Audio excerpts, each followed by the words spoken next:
Hi, everyone. Welcome to Social Cognition and Attitudes, Part 1. So, social cognition is such an important part of social psychology nowadays. Cognition means processing of information, like mentally processing information. Normally, we think about things like memory or thoughts when we think about cognition. Now, we're going to talk about how these cognitions can affect us in a social way. Historically, this was a very important concept because in the mid 20th century, behaviorism was a big deal in psychology. Behaviorism is the whole positive reinforcement, positive punishment, negative punishment, working a lot with animals and seeing if we can make them do different complex behaviors, etc. Then there was something called the cognitive revolution in the late 60s and 70s and early 70s, where we said, hey, you know what? I think our cognition actually has a lot more to do with it than just these behaviors. So we need to really be thinking about this cognition idea.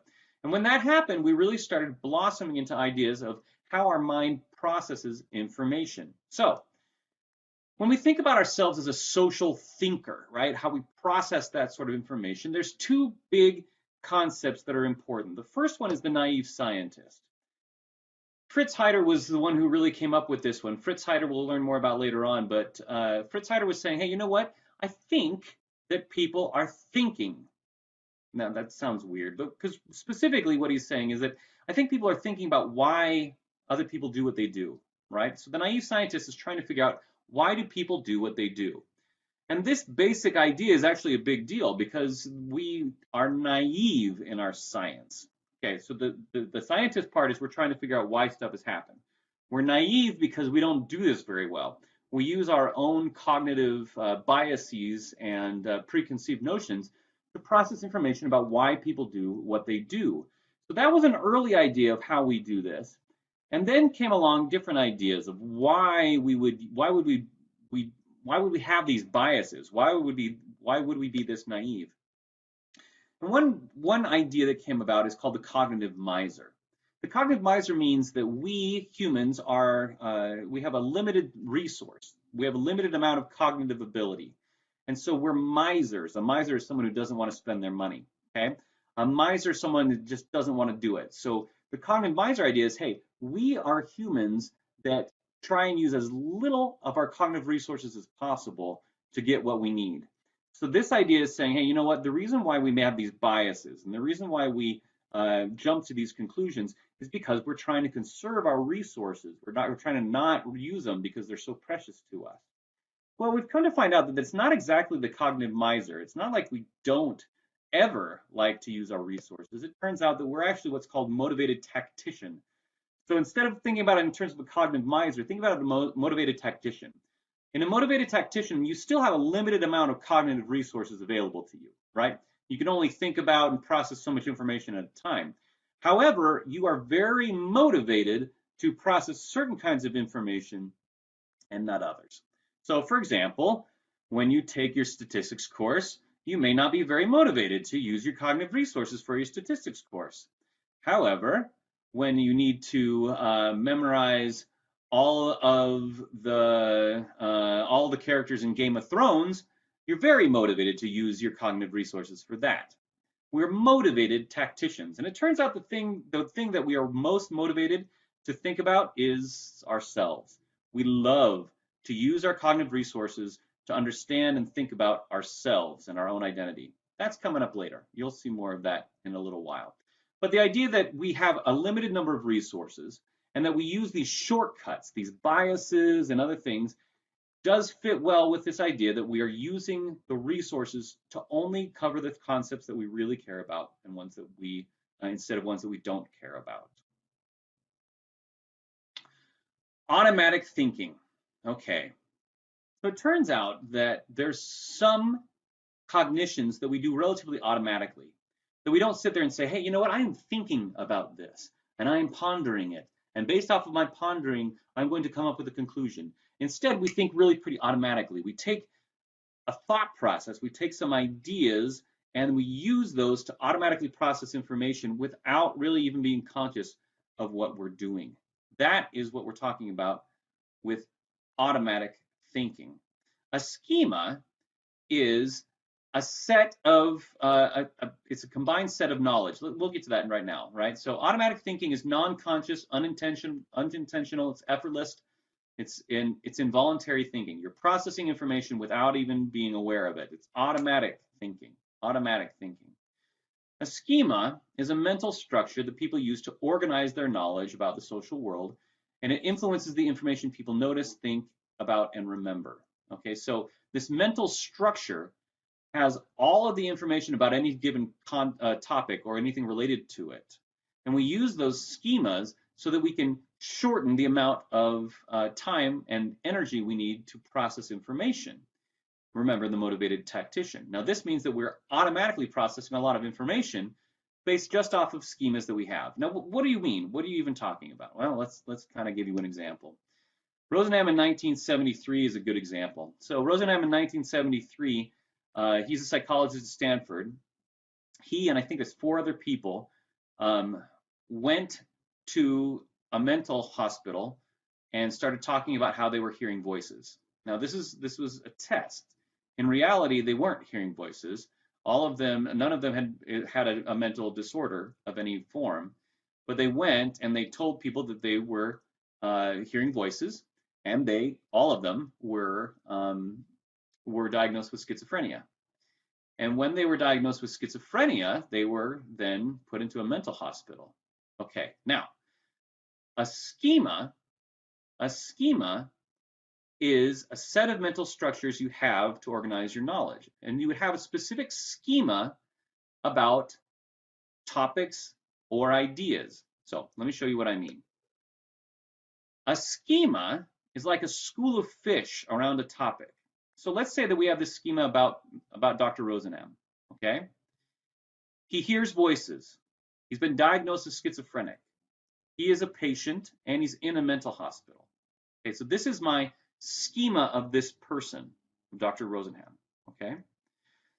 Now, what's going to happen is, based off of those schemas, if those schemas are accessible to us, let me go back, sorry. If those schemas are accessible to us, that means that they're kind of at the top of the fish tank. They're easy for us to fish out and use. But remember, a schema is like a school of fish. Everything related to it also comes. That includes the expectations, and this happens pretty automatically. So if I know that he has been diagnosed with schizophrenia, he hears voices, he's in a mental hospital now, and then I see him, let's say, writing in his journal, and this actually did happen, he kept an extensive journal. Well, what happened was he was then diagnosed, or that behavior was seen as confirming the schema that they already had about Dr. Rosenthal. Okay, so instead of saying, "Oh, he's a good journal writer," they said, "Oh, he's obsessed with writing. He's obsessed with his notebook. It's an obsessive behavior, and it's probably an indication of obsessive compulsive disorder." The same behavior, writing in a journal, is interpreted differently based off of the schema that you have about the person. Conversely, if there's something about that person that is associated with other things, that can also bring up schemas and color our expectations. What do I mean by that? Well, which schemas are important? It turns out that stereotypes are schemas. The stereotypes that you have about people are schemas. They're mental structures that involve all the pieces of information about someone. So for example, if you know that I'm white and I am male, then you may also have in that schema can't jump, right? And you may have heard the stereotype white men can't jump, okay? So if you see me, you know that I'm white, you know that I'm male. Do you think I'm very good at basketball? You're like, ooh, well, you know, white men can't jump. That's exactly the kind of automatic processing that happens. You do this not consciously saying, hey, here are all the stereotypes I have about white men. And I know this guy's a white man, therefore, you don't do that. It automatically happens. It happens quickly. So for example, whenever that schema is accessible, so for example, the white man schema, then you are primed. So priming is the process of making something more accessible. You make something more accessible by using it more frequently or having it be, used or processed more consistently. So accessibility can be chronic or temporary. So if I am, so I might always be thinking about psychology because I'm a psychologist. It's chronically accessible to me. It could be temporary though if I have people think about certain things that are in the fish tank, that are in the schema about psychology. So let's give you an example of some ways that this has happened. So this is a photo of Amadou Diallo, and unfortunately, like many other black men, he was shot by police. And in this particular case, Amadou Diallo was shot by police when he was reaching for his wallet. So what does that mean? Well, okay, think about this. If I have a schema of a black male that includes criminal, then even without me processing it, I can automatically have primed that this is a criminal, and therefore I would expect certain behaviors. So therefore, when he's reaching for his wallet, I might be anticipating him reaching for a gun. Why? Because the schema that I have of a black male includes this idea of violent criminal.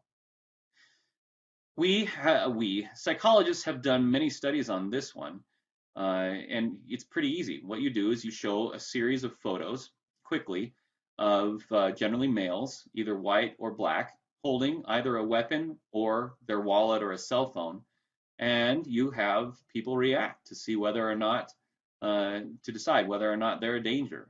So what you do is you do it as a game where you have to either shoot by pushing a button or not shoot this person.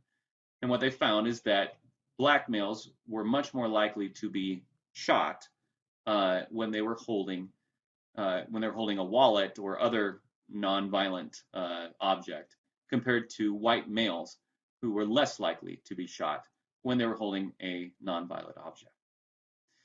What's going on is our behavior is being influenced automatically by these schemas that we have about this person and the groups that are associated with them. When we are primed, when these stereotypes are made accessible, then everything associated with the stereotype is also made more accessible, and we react according to those schemas that we have primed.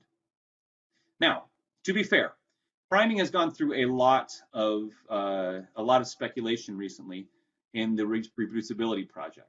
So there are a lot of priming studies that have been out there, but it doesn't have to be race, is what we're saying. It could be elderly. So, for example, there's one study that found that if you're primed with oldness or elderly, that the person being primed, even though they were not old or elderly, would walk slower down a hallway. That one, by the way, is one that's particularly hard to replicate. So we'll have to see if that reproduces.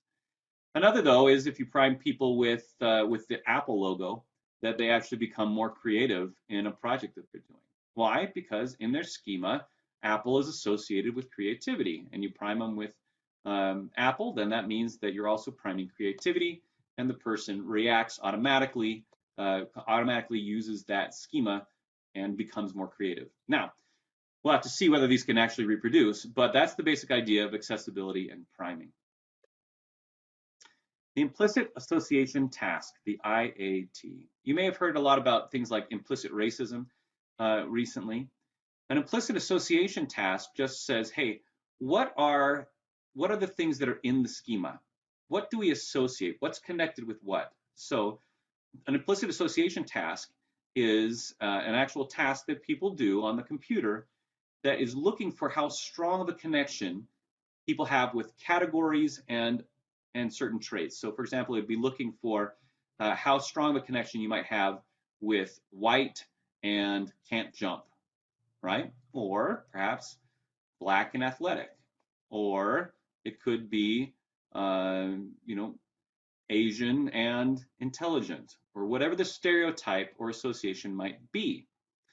Generally, what you do is you have something that is either positive or negative, and then a member of the specific group. So instead of just worrying about white and whether I'm athletic, we'd probably start with ideas of white versus black and good versus bad. And what this is doing is it's trying to say how quickly do we associate the idea of whiteness with good, whiteness with bad, black with good, black with bad. How associated are they in the schema? So to give you an idea of this, go ahead and try out a modified version of the IAT. Okay, so what you did is you were actually clicking on things, right? And what you saw is that sometimes white was associated with a good word, and sometimes white was associated with bad. Black then was associated with good, or black was associated with bad. And you had to determine whether the thing or the target was good or bad, black or white. What they're looking for in the IAT is to see how fast you do it. So in the real IAT, what you do is you have two different buttons on your computer, and you push one button if it's black and one button if it's white. But then they switch whether that's good or bad. Okay, they switch the goodness and the badness. So if you're faster at clicking on something that is good when it's associated with the white key, right? When white and good are on the same key, if you're faster and black and bad are on the same key, you're faster. Then what you're saying is that idea of black and bad are more implicitly associated. That schema, they're closer together, and therefore when you prime black, you're probably also priming bad as well. Now remember, this is automatic. It's not like you sit there and say, oh, I think that white people are good and black people are bad, and therefore I'm going to click this. Now, some people do think that, and that's, overtly racist, but sometimes when we're talking about implicit ideas of racism, which we'll talk about in a later chapter as well, when we talk about implicit racism, it's just the idea of connecting a concept with a race. Self-fulfilling prophecy. Sometimes our expectations lead those things to become true, not just in ourselves, but in others. So if you might have a schema about somebody, whether or not it's true, if you keep acting that way towards them, it might become true. So for example, if you think that I'm a really nice guy and friendly, and you treat me like I'm a really nice guy and I'm friendly, no matter how I am beforehand, I might actually start behaving in a nice, friendly way. Let me give you some examples of some studies. Rosenthal and Jacobson in 1968, this is probably the most famous one. This is the bloomer and non-bloomer study. So Rosenthal and Jacobson, they went to a third grade class, and they went and said, all right, everybody, all you kids, we're going to have you take an IQ test. All right, so everybody took the IQ test. Then here's what they did. They told the teacher that they had a list based off of the IQ test, a list of students in the class who were bloomers. That means that based off of psychology and what we know about developmental psychology, these kids, based off their answers and what we know about developmental psychology, these kids are bloomers. Within the next year, they're really going to bloom and blossom in their IQ. You're going to see that they're going to just perform a lot better. These other kids, this list right here, based on their scores, we know they're non-bloomers. They might seem intelligent now, but we know that really they're not going to go much farther in their IQ within the next year. So just so you know, don't treat them any differently, but here's your list of bloomers, here's your list of non-bloomers. In reality, those lists were completely random. The kids on the bloomer list and the kids on the non-bloomer list, they were randomly assigned to either be on the bloomer list or the non-bloomer. It has nothing to do with their actual IQ scores, nothing at all. They told the teacher and they said, hey, you're the only one who knows. We just thought you might like to know. Don't do anything different. Just here you go. Then, at the end of the school year, they came back. What they found is the initial IQ score at the beginning was equal, right? So those two lines are equal. But when they came back at the end of the school year, the bloomers had significantly higher IQ scores than the non-bloomers. So let me just make sure we're clear on this. In reality, at the beginning of the year, their IQ scores were equal. The only thing that was different is they were randomly assigned to the bloomer and non-bloomer list, and the teacher was told. At the end of the year, the bloomers had higher IQ scores. than the non-bloomers. Why? Well, here's what's going on. When they asked the teacher, did you treat the kids differently at all? The teacher, of course, said, no, of course not. I wouldn't treat my children any different. How dare you? But in reality, what they found out was that the teacher really did treat the bloomers differently. Now, she was not intending to do this. She did not intentionally do this. It happened automatically. She had a schema that these kids were bloomers. And so she treated them differently. What she did was she was warmer. She was kind of kinder to them, gave them more personal attention, encouragement, the bloomers. She made more material available to them and more difficult material, so that she pushed them harder. She gave them more and better feedback on their work and more opportunities to respond in class. Now, she didn't know that she was doing this, but automatically, because she had that belief that these kids were bloomers and these kids were not, she treated them that way, unintentionally. So the self-fulfilling prophecy was that she had a belief, a schema about these kids, that they were bloomers. She treated them that way, and that made it happen. In reality, those kids were not any more intelligent than the other kids. But because she believed that that's what's going to happen, her self-fulfilling prophecy made it happen. Let's give you one other example, Snyder, Tanke, and Burchide. In Snyder, Tanke, and Burchide, here's what happened. I like Snyder, Tanke, and Burchide. I think it's a fascinating study. Anyway, here's what happened. So, male participants were shown a photo, either of an attractive woman or an unattractive woman. This is done in the 1970s. And they said, okay, you're going to talk on the phone with another participant, another woman. Here's the picture. In reality, that was not her picture. That was just a photo, but that photo was pre-rated to be either really attractive or unattractive. So the male either saw an attractive photo or an unattractive photo. Then they talked to a woman on the phone. The woman was another participant, someone their own age, and they just talked to her on the phone. She was an actual person. It was not the person in the photo. So follow me on this. The guy sees an attractive or unattractive woman.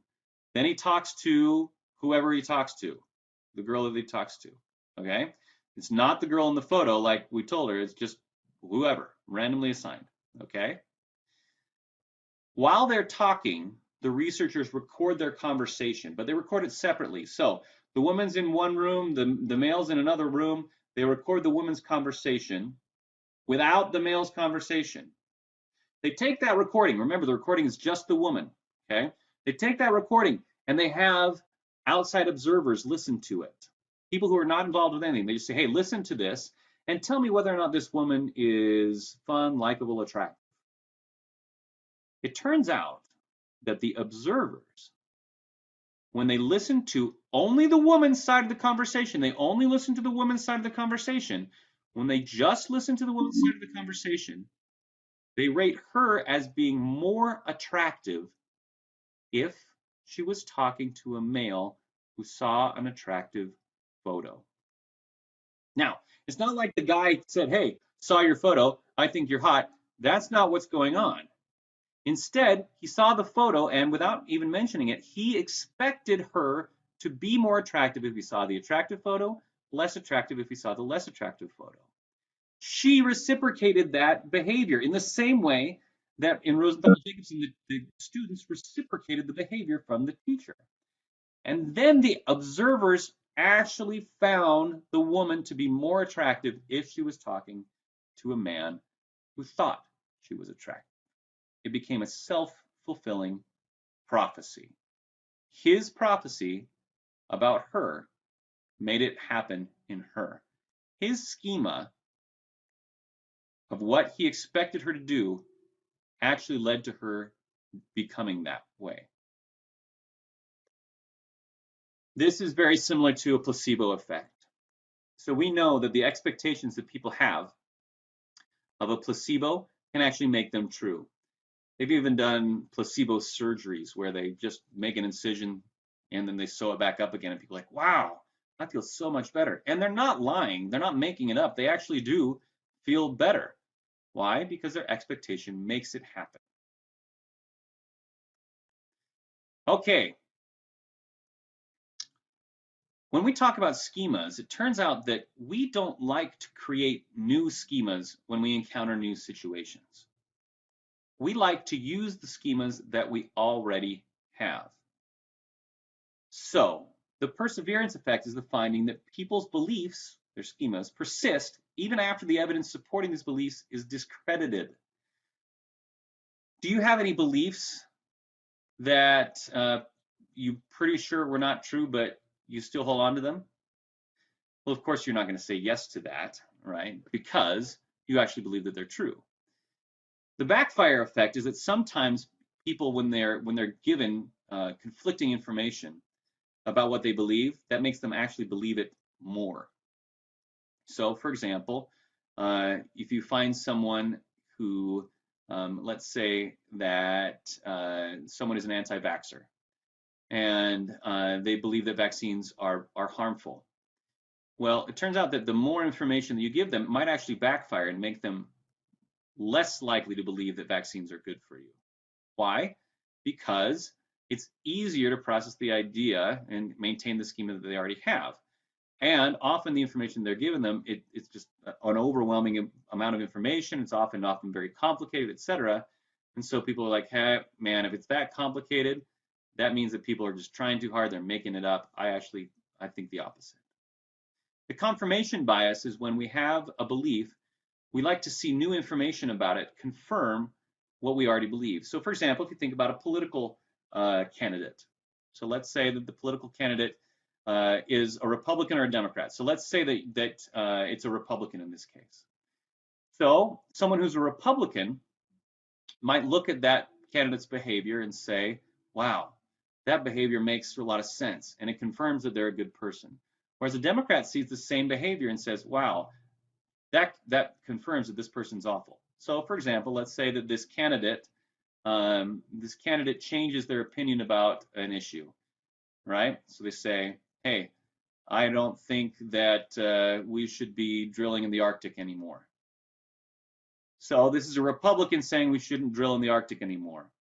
If somebody thinks that they're a good candidate, like the Republican thinks they're a good candidate and says, hey, you know what? The fact that they'd be willing to change their opinion, that really makes it clear that this is a good, honest person. I really like it. So the behavior, changing their opinion, confirms what they already believe. But the Democrat listens to that and says, they change their behavior on drilling in the Arctic. Oh, they must be a waffler. They're just under the thumb of whatever thing is going on, right? They're just going to change all the time. They don't have any integrity at all because they're just, under the thumb of whoever is influencing them. That confirms that this is a bad candidate. The same behavior, changing their mind on Arctic drilling, can lead to, hey, that confirms that I think it's a good person, or hey, this confirms that I think it's a bad person. Confirmation bias. All right. That is a good place to stop, and we'll get to the rest later on.